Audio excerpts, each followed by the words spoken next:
하나님의 말씀 누가복음 2장 1절로 11절 말씀, 1절로 11절 우리 한 절씩 교독을 하도록 하겠습니다.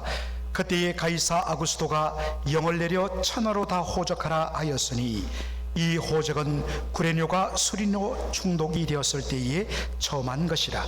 모든 사람이 호적하러 각각 고향으로 돌아가매 요셉도 다윗의 집 족속이므로 갈릴리 나사렛 동네에서 유다를 향하여 베들레헴이라 하는 다윗의 동네로 그 약혼한 마리아와 함께 호적하러 올라가니 마리아가 이미 잉태하였더라. 거기 있을 그때에 해산할 날이 차서 첫 아들을 낳아 강보로 싸서 구유에 누였으니 이는 여관에 있을 곳이 없음이러라.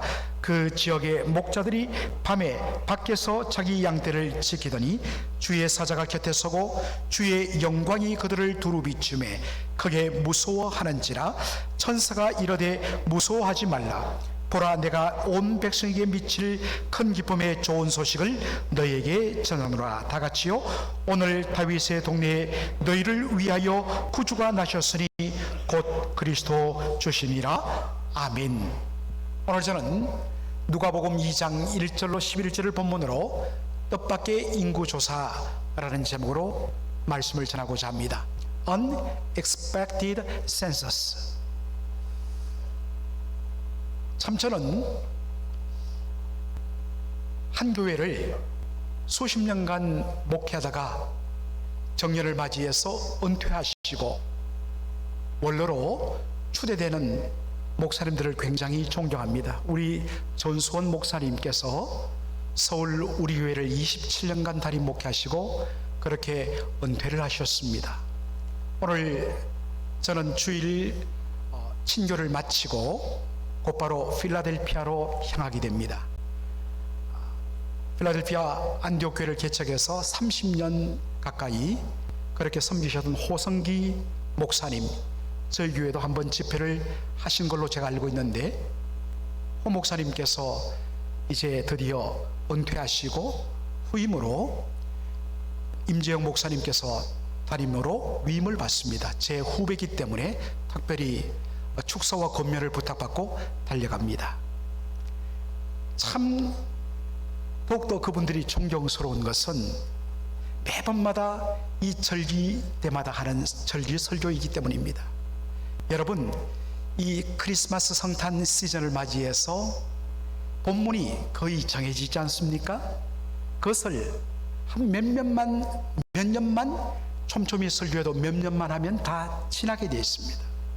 그런데 정말 20년, 30년 가까이 정말 매 절기 때마다 새로운 설교를 그렇게 만들어내야 되는 그 수고는 정말 대단하다. 저도 이제 7년이 되었는데 벌써부터 절기 때마다 이번에는 어떤 설교를 할까? 늘 같은 본문이기 때문입니다. 제가 부임해서 2017년 12월에 누가복음 2장은 1절로 7절을 가지고 설교한 적이 있습니다. 다시 이 본문을 대하면서 하나님께 기도하고 더 묵상을 했습니다. 같은 본문이기 때문에 같은 내용이 상당수가 들어있지만 또 성경에 주시는 새로운 은혜가 있었습니다. 그래서 오늘 참 그런 감동을 가지고 오늘 말씀의 자리에 섰습니다. 1966년 가이드 포스터지, 미국의 대표적인 신앙 잡지입니다. 1966년이면 제가 태어난 해입니다. 그의 가이드 포스터에 실린 이야기 한 토막이 굉장히 울림을 주었습니다. 여러분도 아마도 들으셨을 것입니다. 미국의 중서부 아주 작은 마을에 있는 학교에서 그 당시는 오늘처럼 메리 크리스마스 하면 큰일 나서 할리 해피데이라고 그렇게 할 만한 그런 분위기가 되었습니다만, 그 당시는 미국이 여전히 기독교적인 분위기였습니다. 그래서 대부분 다 예수 믿는 사람들로 구성된 동네였기 때문에 학교에서도 성탄절 연극을 하곤 했습니다. 조그마한 학교에서 성탄절 공연을 하는데 선생님이 아이들에게 배역을 맡겼습니다. 그런데 단 한 아이만큼은 배역을 맡기지를 못했습니다. 윌리라고 하는 다른 친구들보다 조금 지적인 어떤 능력이 떨어지는 그러한 아이였습니다.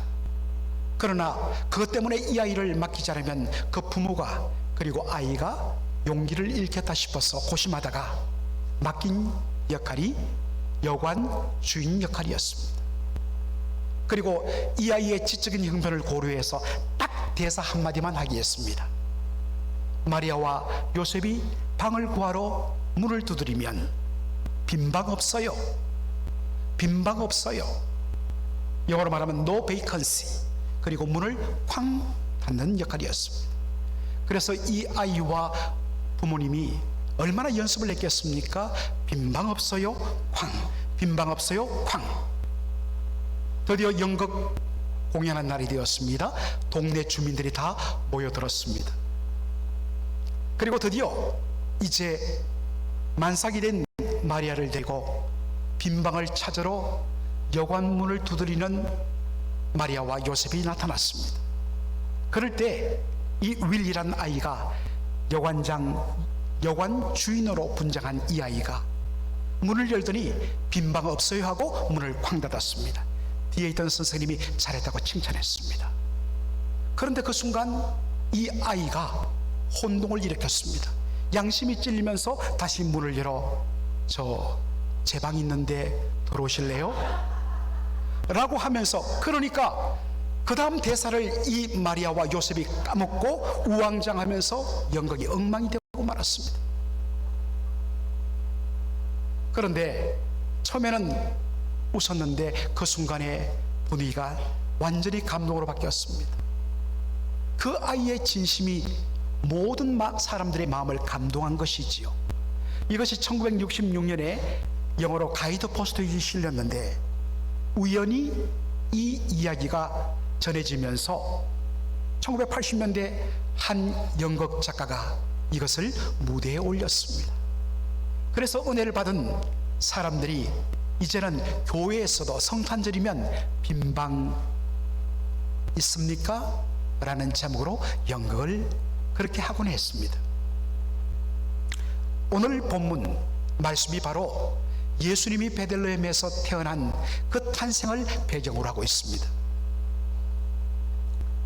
오늘 본문 말씀은 로마 황제의 인구조사 명령으로 시작합니다.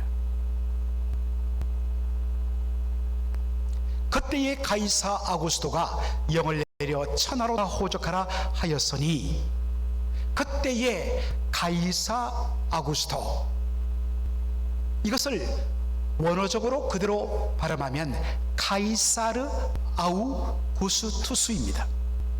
여러분, 로마 황제를 일컫는 칭호가 카이사르입니다.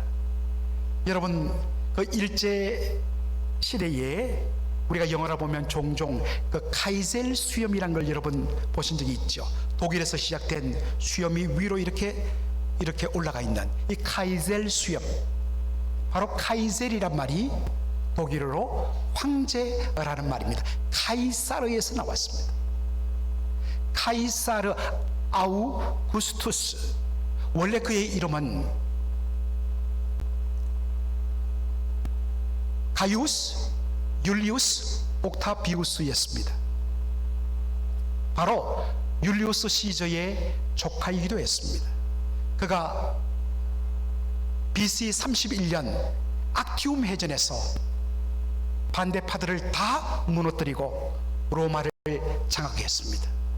그리고 모든 반대파를 억누르고 로마의 첫 황제가 되었습니다. 그러면서 로마 군대를 동원해서 지중해 연안의 모든 지역들을 정복하면서 힘에 의해서 로마의 제국은 평화를 누렸습니다. 그것을 가리키는 표현이 뭐냐면 바로 팍스 로마나입니다. 로마의 평화, 로만 피스, 힘에 의한 평화를 가리킬 때 쓰는 말이 팍스 로마나입니다.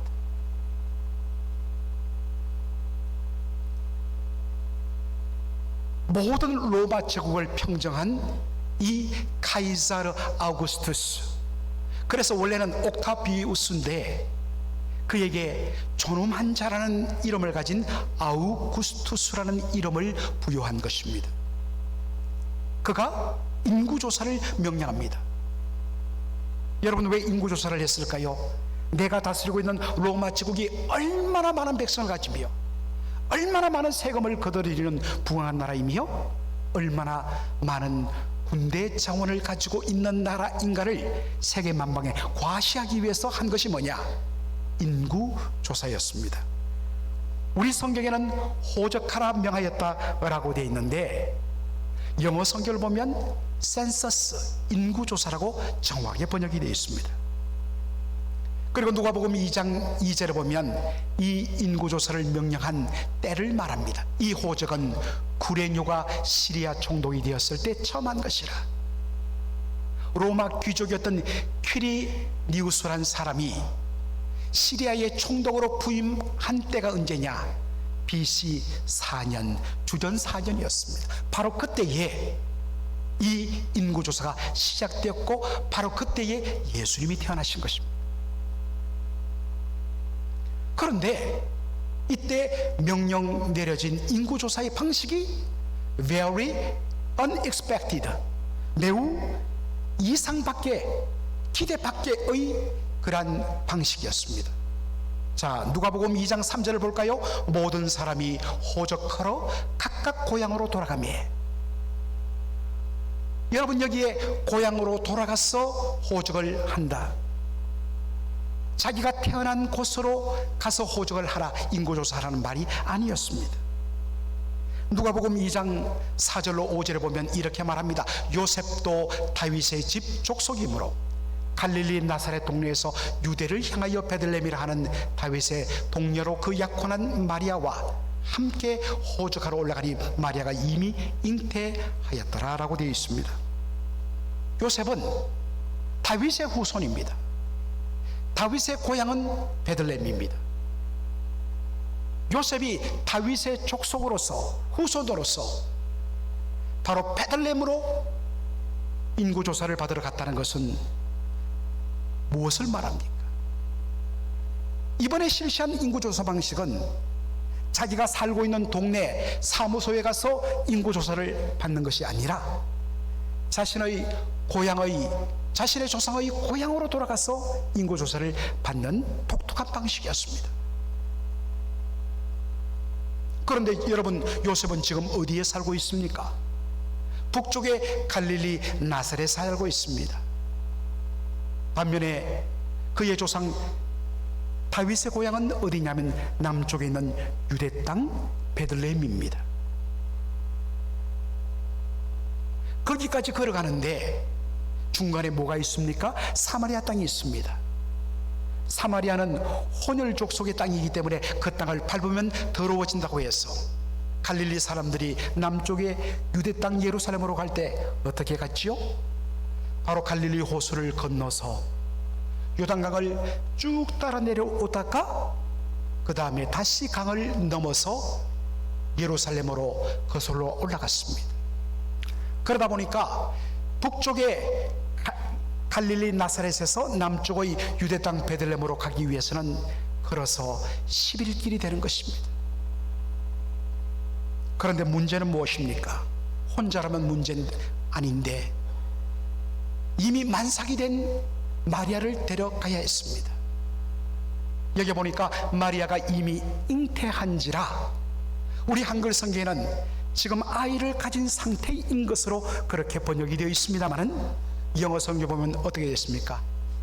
Expecting a child. 지금 아이가 곧 태어날 것을 기다리는, 기대하는 그러한 때란 것입니다. 다시 말해서 만삭이란 것입니다. 만삭이면 꼭 정해진 때에 낳지 않습니다. 종종 날을 넘기기도 하지만 대부분 2, 3주 빨리 태어나는 것 문제가 되지 않습니다. 그런 만삭인 상태에서 마리아를 데리고 그 10일길을 함께 걸어간다고 생각해 보십시오. 물론 마리아를 배려해서 나귀를 가지고 그 위에 태워서 간다고 생각할 수도 있습니다. 여러분, 그렇더라도 만삭이 된 상태에서 차를 타고 한두 시간만 달려도 벌써 몸이 힘든데 하루 종일, 그것도 10일 나귀를 타고서 만삭인 산부가 길을 나선다는 것 얼마나 힘든 일이겠습니까?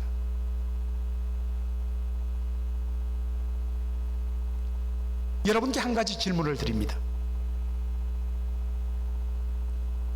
여러분, 마리아가 언제 베들레헴에서 아기 예수님을 낳았을까요? 6절 보면 이렇게 나옵니다. 거기 있을 그때의 해산할 날이 차서라고 되어 있습니다. 이 말씀의 뉘앙스는 요셉과 마리아가 드디어 베들레헴에 도착해서 거기 머물다가 며칠 지나서 진통이 시작되고 그래서 아기 예수를 낳은 것으로 그렇게 보여집니다. 그러나 저의 생각은 다릅니다. 적어도 이 상황을 보면 아마도 마리아가 베들레헴에 도착하기 직전부터 진통이 일어났을 것이고 그 동네에 도착하는 순간 진통이 심해지면서 방을 찾았는데 방이 없었습니다. 그래서 마구간을 구해서 거기서 아이를 낳았다는 것입니다. 만일 며칠 머물다가 아이를 낳았다면 마구간에서 낳을 이유가 없습니다. 며칠 동안 어디에 머물겠습니까? 마구간에 머물겠습니까? 그렇지 않지요.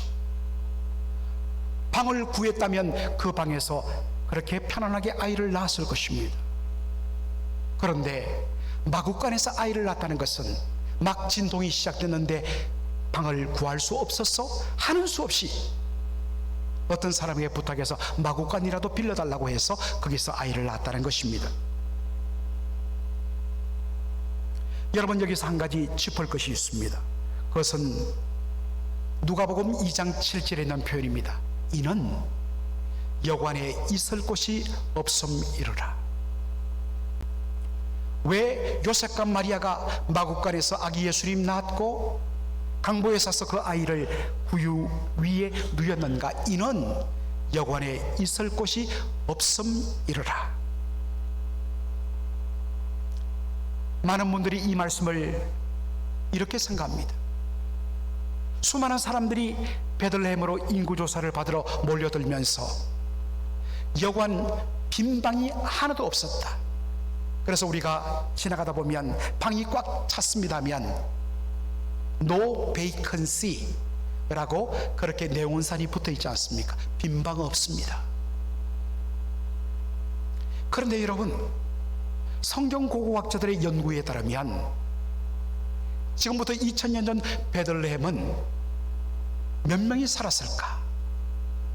여러 가지 방식을 통하여 추론하면 1000명도 채 안 되던 사람들이 살던 작은 동네였다는 것입니다. 외진 동네. 그러한 곳에 숙박시설이 있을 이유가 없다는 것입니다.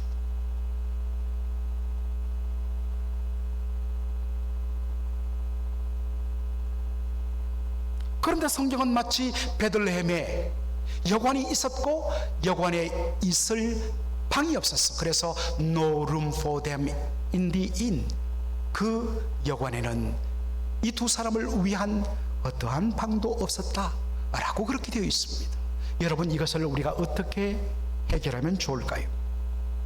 여러분, 문제 해결은 여관으로 번역된 헬러 카탈류마의 뜻입니다. 이 카탈류마라는 단어 속에는 첫 번째로 문자 그대로 여관인이라는 의미가 들어 있습니다. 그러나 second meaning, 두 번째 의미로서는 바로 게스트룸, 손님을 위하여 내어주는 사랑방이라는 의미도 있다는 사실입니다. 당시 유대사회는 지나가는 길손이 방문하면 자신의 사랑방을, 게스트룸을 내어주고 그들을 극진히 대접하는 환대 문화가 대단히 발달했습니다. 여관이 없는 이 조그만 동네에 갑자기 조상의 고향에 와서 호적을, 인구조사를 받으러 수많은 사람들이 각지에서 몰려들었을 것입니다. 그래서 베들레헴 마을 사람들은 한결같이 자신의 집을 열고 자신의 집에 사랑방 게스트룸을 오픈하며 그들을 맞이했을 것입니다. 추측컨대 그 먼 갈릴리에서, 나사렛에서, 더군다나 만삭이 된 마리아를 데리고 오다 보니까 다른 사람보다 자연적 발걸음이 늦어질 것입니다. 뒤늦게 도착해 보니까 No room for them, 그들을 위한 더 이상의 게스트룸 줄 수가 없었던 것입니다. 그래서 하는 수 없이 때마침 산통이 시작되는데 하는 수 없이 어느 집 마구간을 빌려서 거기서 아기 예수님을 낳은 것입니다. 이 말씀을 묵상하다가 마리아와 요셉의 심정이 되어 왔습니다. 만일 제가 마리아와 요셉이었다면 그때 어떤 생각을 했을까? 처음 로마 황제의 인구조사 방식, 각자는 너희 조상의 고향으로 가서 인구조사를 받으라 라는 이 독특하고 unexpected, 예상 밖의 인구조사 방식을 들었을 때 그들은 당황했고 그리고 불평했을 것입니다. 왜냐하면 그 먼 거리에서 만삭인 마리아를 데리고 가야 했기 때문입니다. 도착하자마자 진통이 시작되었습니다. 그런데 방은 없습니다. 그래서 하는 수 없이 마구간에서 아이를 낳고 강보에 서서 누일 곳이 없어서 이 구유, 소와 말이 먹는 먹이통인 그 구유 위에 아이를 누였습니다. 얼마나 자랑했을까요? 여러분의 자녀들이 얼마나 귀합니까? 어느 부모가 자기 자식을 이렇게 낳고 싶겠습니까? 말구에 놓고 싶겠습니까? 더군다나 지금 자신들이 낳은 이 아이는 누굽니까? 영광의 하나님의 아들입니다. 온 세상을 위하여 하나님이 주시는 바로 구주 그리스도십니다. 왕이십니다. 그런데 어떻게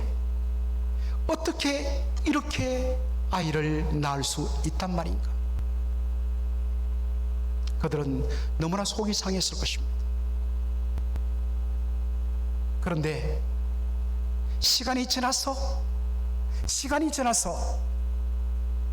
어느 날 구약 말씀을 보다가, 그 당시에는 개인적으로 성경을 가질 수 없었기 때문에 매주마다 회당에 가서 예배를 드릴 때 회당장이 두루마리로 되어 있는 성경을 꺼내어서 하나씩 읽어주는데 어느 날 미가서 5장을 읽어주는데 눈이 번쩍 뜨였습니다.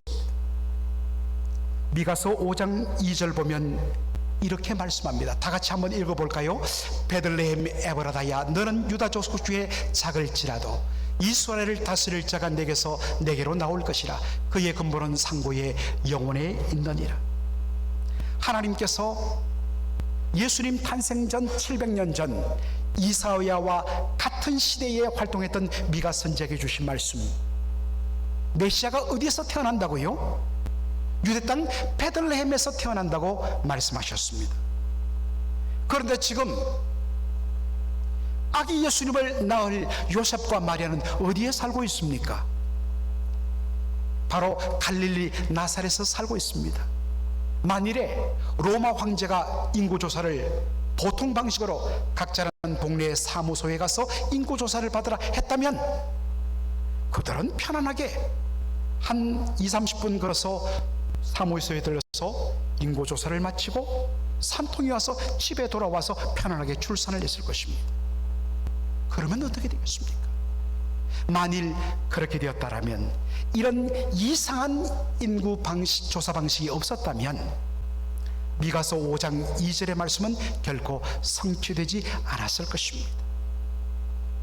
물론 로마 황제가 카이사르 아우구스투스가 미가서 5장 2절의 이 말씀을 내가 성취하기 위하여서 이상한 방식으로 인구조사를 하겠다, 물론 그런 생각하지 않았습니다. 그는 그저 자기 방식대로 한 것입니다. 그런데 하나님께서는 이 로마 황제의 unexpected census, 뜻밖의 인구조사를 하나님의 뜻을 성취하는 도구로 사용하셨다는 사실입니다.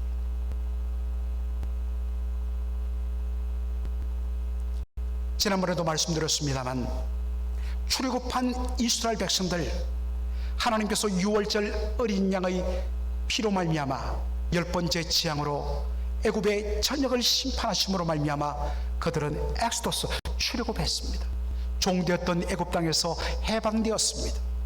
그리고 막혔던 홍해가 하나님의 능력으로 갈라지면서 바닷길을 통해서 그들은 저편 언덕 육지 위로 도착할 수 있었습니다. 그들 마음속에는 홍해가 갈라지고 건너는 것을 보면서 벅찬 감격이, 기대가 있었습니다. 이제 조금만 더 위로 올라가면 드디어 약속의 땅, 젖과 꿀이 흐르는 가나안 땅이 될 것이다. 그곳에 가면 문자 그대로 젖과 꿀이 흐르는 땅이라서 이제 우리에게는 번영과 행복이 주어질 것이다. 그런데 이게 웬일입니까? 하나님께서 모세를 통하여 이스라엘 백성들을 북쪽으로 올라가는 것이 아니라 남쪽으로 내려가는데 가보니까 끝없는 광야였습니다. 물 한 방울 없는 광야였습니다. 원망과 불평이 터져 나왔습니다. 그런데 그것으로 끝난 것이 아니었습니다. 한 달, 두 달, 석 달, 1년, 2년 만에 끝날 줄 알았는데 자그마치 얼마 동안요? 40년 동안 광야에서 하나님께서 뺑뺑이를 돌렸습니다. 당연히 원망하며 불평하며 하나님 왜 이러시는가? 이해할 수 없다. 원망과 불평이 터져 나왔습니다. 그런데 40년 광야 생활을 끝내고 뒤돌아봤을 때 그들은 그 이유를 발견하고 무릎을 쳤습니다. 만일 그때 하나님께서 우리를, 준비 안 된 우리를 곧바로 젖과 꿀이 흐르는 가나안 땅으로 돌았다면 우리는 그 젖과 꿀 번영에 파묻혀서 금방 멸망했을 것이다. 준비가 안 됐다는 것입니다. 이것을 너무나 잘 아시는 하나님께서 그들을 광야로 인도하시고 통과하게 하시고 연단받게 하셨다는 것입니다. 그래서 지난번에도 한번 살폈던 것처럼 시편 136편 16절에 찬양이 나오는 것입니다. 그의 백성을 인도하여 광야를 통과하게 하신 이에게 감사하라. 그 인자심이 영원함이로다.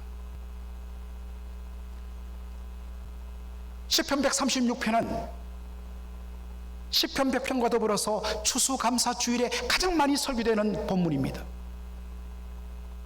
하나님의 선하심과 인자심이 영원하다는 후렴구가 매 절마다 나오는 독특한 감사 찬송시입니다. 그런데 앞뒤로는 전부 다 하나님의 선하심과 인자심과 능력을 찬송할 만한 내용으로 되어 있습니다.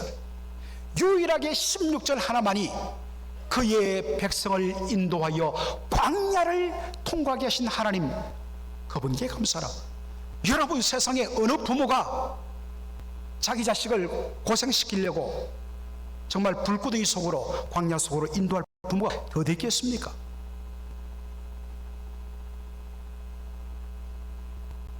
감사할 수가 없지요. 어떻게 하나님이 자기 백성을 약속의 땅으로 인도하지 않고 메마른 광야 동화로 땅을 통과하게 하실 수 있는가? 그런데 만일 그 광야가 없었다면 이스라엘 백성들은, 준비 안 된 이스라엘 백성들은 멸망당하고 완전히 사라졌을 것이라는 것입니다. 그것을 깨닫는 순간에 뭐라고 찬양합니까? 그의 백성을 인도하여 광야를 통과하게 하신 이에게 감사라. 그 인자심이 영원함이로다. 사랑하는 성도 여러분, 지난 한 해 동안 2023년을 살아오면서 여러분이 품고 꿈꾸며 기대했던 일이 있을 것입니다. 그러나 여러분의 기대와 여러분의 소망과는 정반대의 방향으로 가고 있지 않습니까? 여러분, 이 문제를 어떻게 여러분 생각하고 계십니까? 처음에는 혼돈스럽고 왜 나에게 이런 일이? 그러면서 하나님을 원망하고 자신을 둘러싼 환경을 원망하고 심지어는 사람을 원망하기도 합니다. 자연스러운 현상입니다. 그러나 어느 정도 시간이 흘렀다면 이제 여러분 한 걸음 뒤로 물러서서 이것을 믿음의 눈으로 바라보고 해석할 줄 알아야 합니다. 첫째로 이 모든 일 근본적으로 하나님께서 허락하심으로 일어난 일이다. 이것을 우리가 분명하게 기억해야 됩니다. 하나님이 허락하지 아니하시면 이런 일 일어날 수가 없다. 둘째로 하나님은 이 모든 과정을 통하여 일을 통하여 마침내 선을 이루시는 분이시다. 이 두 가지만큼은 여러분이 결단코 놓치지 말아야 합니다. 참 오늘 우리 장로님과 기도하시는 장로님과 저의 어떤 영적인 어떤 면에서는 서로 이 커뮤니케이션 통함이 있다고 생각하는데 바로 이것 때문에 우리가 이 말씀을 고백합니다. 로마서 8장 28절 우리가 알거니와 하나님을 사랑하는 자 곧 그의 뜻대로 부르심을 입은 자들에게는 모든 것이 합력하여 선을 이루느니라. 여러분 종종 이 구절을 인용할 때 자꾸만 모든 것이 협력하여 선을 이룬다 라고 표현하는 분들이 있습니다. 왜냐하면 우리의 일상적인 삶 속에서는 합력이란 단어를 쓰지 않기 때문입니다.